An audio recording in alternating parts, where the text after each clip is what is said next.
अस्सलाम वालेकुम। आज हम सीखेंगे ओरियो मिल्कशेक कैसे बनाना। ब्लेंडर में डालेंगे सबसे पहले ओरियो, इसके अंदर डालेंगे। अब हम डालेंगे ये क्रीम। और जैसे हमने पहले 2 टेबल क्रीम ली थी और अब हम 2 टेबल चीनी लेंगे। अब इसमें हम 1 कप मिल्क ऐड करेंगे।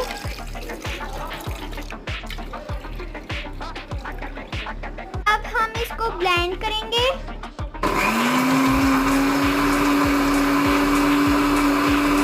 इसको बहुत अच्छे से ब्लेंड करना है।